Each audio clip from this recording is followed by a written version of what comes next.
BJP ఎమ్మెల్యేలు ఎమ్మెల్సీలు కూడా అసెంబ్లీకి ర్యాలీగా బయలుదేరారు, ప్లకార్డులు పట్టుకొని ఒక్కసారి మాట్లాడించేటువంటి ప్రయత్నం చేద్దాం. ఎమ్మెల్సీ ఒక్కసారి పాయల్ శంకర్ సైతం ఉన్నారు. ఒక్కసారి దాన్ని వాటి అన్నింటినీ కూడా రైతుల నుంచి తీసుకున్నటువంటి పత్రాలు ఏవైతే ఉన్నాయో ఎమ్మెల్యే పాయల్ శంకర్ గారిని ఒకసారి మాట్లాడిద్దాం. డిప్యూటీ ఫ్లోర్ లీడర్ సార్, ఏంటి అసలు ఈ నిరసన ఏంటి? లక్షల మంది రైతులు ఇచ్చినటువంటి దరఖాస్తులను స్వయాన రైతుల కష్టాలను ఈ రాష్ట్ర ముఖ్యమంత్రి గారికి తెలియాలని ఈరోజు లక్షల దరఖాస్తులు రాష్ట్ర అసెంబ్లీకి తీసుకెళ్తున్నాం. అందరికీ అన్నం పెట్టేటటువంటి రైతు అన్నమో రామచంద్ర అని కూడా బాధపడితే కూడా రైతు ఆత్మహత్యలు జరిగితే కూడా ప్రభుత్వం పట్టించుకుంటలేదు. రైతు భరోసా నిధులు రాలేదు, రైతులకు రుణమాఫీ జరగలేదు. అదేవిధంగా ఈ రాష్ట్రంలో ప్రధానమంత్రి పంటల బీమా పథకం అమలు కాలేదు. దాని కారణంగా రైతులు ఇబ్బంది పడుతూ ఉన్నారు. కాబట్టి ఈ సమస్యలన్నీ కూడా ప్రభుత్వం దృష్టికి తీసుకెళ్లాలని ఈ లక్షల దరఖాస్తులు తీసుకొని రాష్ట్ర అసెంబ్లీకి వెళ్తున్నాం. ప్రభుత్వం మీద ఒత్తిడి చేస్తాం. రైతు సమస్యలు పరిష్కారం అయ్యే వరకు భారతీయ జనతా పార్టీ పోరాటం చేస్తుంది. రైతుల కోసం కూడా పోరాటం చేస్తామంటారు. మరొక ఎమ్మెల్యే ఉన్నారు, ఒకసారి మాట్లాడించే ప్రయత్నం చేద్దాం. సార్, ఏం చెప్పాలనుకుంటున్నారు ఇవన్నీ తీసుకొచ్చి? రైతు ఫసల్ బీమా అమలు చేయాలి, రైతు భరోసా ఇవ్వాలి. రైతే రాజు అన్న ప్రతి ఒక్క రాజకీయ నాయకులు రైతులకు ఇంతగానో మోసం జరిగితే ప్రభుత్వం ఇంతవరకు దృష్టి చేయాలి. హామీలు ఇచ్చిన రైతు ఫసల్ యోజన అమలు చేస్తా అని ఏదైతే ఎలక్షన్ ముందు హామీ ఇచ్చిండో అది వెంటనే అమలు చేయాలని మా భారతీయ జనతా పార్టీ తరఫున కోరుకుంటున్నాం. ఫసల్ బీమా అమలు చేయాలని చెప్తున్నారు. దానికి సంబంధించి కూడా ఎమ్మెల్యేలు ఎమ్మెల్సీలు అందరు ఉన్నారు. ఒక్కసారి ఎమ్మెల్సీ మల్కా కుమారయ్య ఉన్నారు. ఎక్కడి నుంచి తీసుకొచ్చారు? ఈరోజు ప్రధానమంత్రి రైతు ఒక ఫసల్ బీమా ఉందో దాన్ని తెలంగాణలో పూర్తిగా అమలు చేయాలని దాని కొరకు పాయల్ శంకర్ గారు నార్త్ తెలంగాణ డిస్టిక్ వెళ్ళి లక్షలాది అప్లికేషన్స్ రైతుల నుంచి సేకరించడం, అవన్నీ ఇంప్లిమెంట్ చేసే వరకు ఈ కంటిన్యూగా కొట్లాడుతుంది. అసలు రైతులకు అమలు చేయాలంటే మరొక ఎమ్మెల్సీ అంజిరెడ్డి కూడా వినూతంగా కూడా రైతులకు సంబంధించిన ఒక ప్లకార్డు పట్టుకున్నారు. అంజిరెడ్డి గారు ఏం చెప్తారు? రైతులకు ఇచ్చిన రుణమాఫీ ఏదైతే ఉందో 2 లక్షల రుణమాఫీ అందరికి చేయాలని, అదేవిధంగా రైతుల ఫసల్ బీమా ఏదైతే ఉందో పంట నష్టపోయిన వాళ్ళందరికీ ఇవ్వాలని, అదేవిధంగా రైతులకు ఇచ్చిన అమౌంట్ ఏదైతే ఉందో ఆ కూలీల అమౌంట్ ఇవ్వాలి. రైతు భరోసా ఏదైతే ఉందో 15,000 అని 12,000 ఇచ్చారో ఒకటే దఫా ఇచ్చారు, మిగతా దఫా ఇవ్వాలని డిమాండ్ చేస్తా ఉన్నాం. రైతులకు ఏదైతే ధరణి అని గతంలో పెట్టి భూభారత్ అని పెట్టి రైతులకు పాస్బుక్లు ఇవ్వకపోవడం చాలా దారుణమని డిమాండ్ చేస్తా ఉన్నాం. ఇది అసలు రైతులకు ఇచ్చినటువంటి హామీలు, వాటికి సంబంధించి ఒక బండి మీద అప్లికేషన్స్ పెట్టుకుంటున్నారు. అసలు అప్లికేషన్లు ఎక్కడి నుంచి స్వీకరించారు, ఏం చేశారని చెప్పి ఎమ్మెల్యే పాల్వాయి హరీష్ బాబుతో ఒకసారి మాట్లాడించేటువంటి ప్రయత్నం చేద్దాం. ఎక్కడి నుంచి అప్లికేషన్లు ఎక్కడి నుంచి తీసుకొచ్చారు, ఏంటి అప్లికేషన్? ఉమ్మడి ఆదిలాబాద్ జిల్లా రైతులు ఇచ్చిర్రు. పంటల బీమా పథకాన్ని రాష్ట్ర ప్రభుత్వం అమలు చేస్తలేదు, సొంతంగా కేంద్ర ప్రభుత్వం యొక్క ఫసల్ బీమా పథకాల్లో భాగస్వామి అవుతలేదు. దీంతో 2.5 సంవత్సరాలుగా రైతులకు కనీసం పంట నష్ట పరిహారం వస్తలేదు, పంటల బీమా పథకం యొక్క కాంపెన్సేషన్ కూడా వస్తలేదు. వెంటనే ఈ పంటల బీమా పథకాన్ని అమలు చేయాలి. 3 బడ్జెట్లో పెట్టిండి రేవంత్ రెడ్డి గారు, 3 బడ్జెట్లో పెట్టి ఇప్పటికీ రైతులకు పంగనామాలు పెట్టిండు, 3 నామాలు పెట్టిండు. కాబట్టి ఇకనైనా మీరు కళ్ళు తెరవాలని డిమాండ్ చేస్తాం.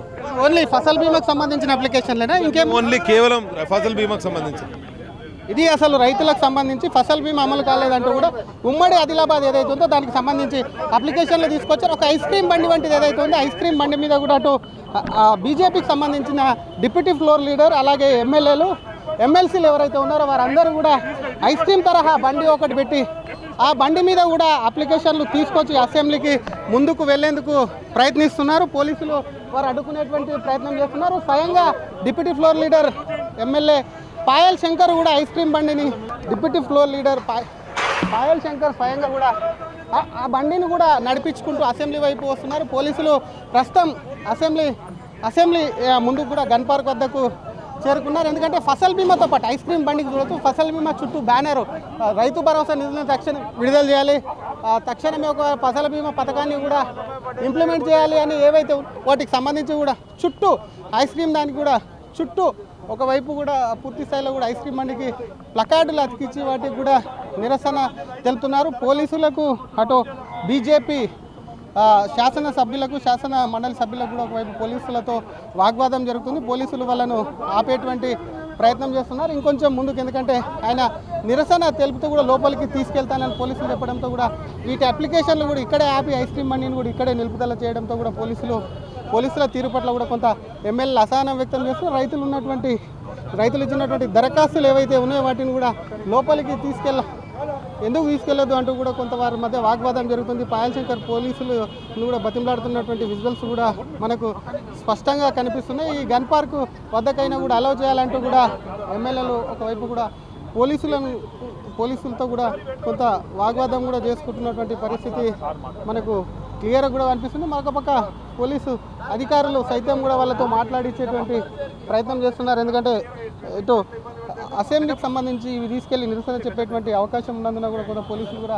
వాళ్ళకు అడ్డుకునేటువంటి ప్రయత్నం చేస్తున్నారు. మెల్లగా పోలీసులు కొంత ముందుకు కూడా వాళ్ళని పంపించేటువంటి ప్రయత్నం కూడా చేస్తున్నారు. స్పష్టంగా మనకు విజువల్లో కూడా కనిపిస్తుంది. ఇందాక అటు ఆర్టీఓతో కూడా పోలీసులు మాట్లాడుతూ కూడా చెప్పారు. ఒకవైపు రాష్ట్రంలో రైతులు ఎదుర్కొంటున్నటువంటి సమస్య కేవలం ఉమ్మడి ఆదిలాబాద్ నుంచే ఇన్ని అప్లికేషన్స్ వచ్చాయి. వాటిని తీసుకొని కూడా ఈ విధంగా వినూతంగా నిరసన చేపట్టాలని కూడా బీజేపీ వచ్చింది. వాటిని చేపట్టడమే కాకుండా అసెంబ్లీ వరకు కూడా వాటిని తీసుకొచ్చేటువంటి ప్రయత్నం. ఎందుకంటే రైతుల నుంచి ఫసల్ బీమా గత ప్రభుత్వం కూడా అమలు చేయలేదంటూ కూడా బీజేపీ ఎప్పటి నుంచో కూడా కొంత అటు ఫసల్ బీమా యోజన గత ప్రభుత్వం మీద కానివ్వండి, ఇప్పుడు ఉన్నటువంటి కాంగ్రెస్ కూడా అమలు చేయలేక రైతులే అల్టిమేట్గా నష్టపోతున్నారు. కాబట్టి వారికి సంబంధించి కూడా అమలు చేయాలి. కాబట్టి దానికోసం ఈ నిరసన తెలుపుతున్నామంటూ కూడా మరి ఎమ్మెల్యేలు అంతా కూడా పోలీసులతో వాగ్వాదం. పోలీసులు అసెంబ్లీ లోపలికి వెళ్ళనీయకుండా కూడా ఒకవైపు ఇటు గన్ పార్క్ వైపు కూడా కొంత వారిని డైవర్ట్ చేశారు. గన్ పార్క్ వైపు కూడా పోలీసులు వచ్చారు. పోలీసులు అడ్డుకుంటే ఏ విధంగా అని చెప్పి కూడా బీజేపీ ఎమ్మెల్యేలు కొంత ఆగ్రహం వ్యక్తం చేస్తున్నటువంటి పరిస్థితి. మొత్తానికి అటు రైతులకు సంబంధించినటువంటి అంశంలో బీజేపీ తీసుకొచ్చినటువంటి అప్లికేషన్లు గన్ పార్క్ వద్దకైతే వాటితో చేరుకున్నారు. పోలీసులు ఇక్కడే వాళ్ళని ఆపి వేసినటువంటి సిచ్యువేషన్. మొత్తం మీద అటు రైతుల నుంచి కూడా సేకరించినటువంటి ఫసల్ బీమా అప్లికేషన్స్ ఏవైతే ఉన్నాయో వాటికి ఈరోజు బీజేపీ కూడా అసెంబ్లీకి వెళ్లే ముందు వినూతంగా నిరసనకు దిగి అప్లికేషన్లు లోపల ఇచ్చేందుకు కూడా సిద్ధమై కొంత ఉద్రిక్త పరిస్థితులు నెలకొన్నప్పటికీ పూర్తిగా కూడా మరి కొద్దిసేపట్లో వాయిదా తీర్మానం కూడా దీనిపైన ఇచ్చారు. దాన్ని అసెంబ్లీలో దీని మీద చర్చకు పట్టుబట్టే అవకాశం కూడా కనిపిస్తుంది. కెమెరామెన్ గజబ్తో శ్రీధర్, RTV, హైదరాబాద్. జై గోవింద. నేను మీ పసుపులేటి శివప్రసాద్, అనంతరాజ్ ఆశ్రయ 2, తిరుపతి. అందరికల్లా అందమైన సొంతిల్లు. మీ సొంతింటి కలను నెరవేర్చడానికి అనంతరాజ్ ఆశ్రయ వారు తిరుపతి ఇంటర్నేషనల్ ఎయిర్పోర్ట్కి ఎదురుగా మల్టీనేషనల్ కంపెనీస్ అయినటువంటి TCL, Dixon, Fox Links, Wingtech కంపెనీలకు మధ్యలో వరల్డ్ స్టాండర్డ్స్ స్కూల్స్ అయినటువంటి విజ్ఞతం స్కూల్, గురుకుల్ స్కూల్ మరియు మెడికల్ కాలేజ్కు అతి చేరువలో ఈ ప్రాజెక్టును నిర్మిస్తున్నాము. మేము కేవలము 20 లక్షలకే అందమైన సొంతిల్లే కాకుండా యాడెడ్ లైఫ్ స్టైల్ను అందిస్తున్నాము. 14,000 SFT కలిగిన ఈ క్లబ్ హౌస్లో childrens play area, function hall, gym, indoor games అన్ని సౌకర్యాలను కల్పిస్తున్నాం. ఈ 20 లక్షలు కూడా మీరు ఒకేసారి కట్టాల్సిన అవసరం లేదు. ఇంట్రెస్ట్ ఫ్రీ ఇన్స్టాల్మెంట్ ఫెసిలిటీ కలదు. మేము బంగారాన్ని వెండి ధరకు అందిస్తున్నాము. వెండి బంగారం అయ్యేలోపు మీ సొంత ఇంటి కల నెరవేర్చుకుంటకు అనంతరాజ్ ఆశ్రయానికి తక్షణమే విచ్చేయండి. జై గోవింద.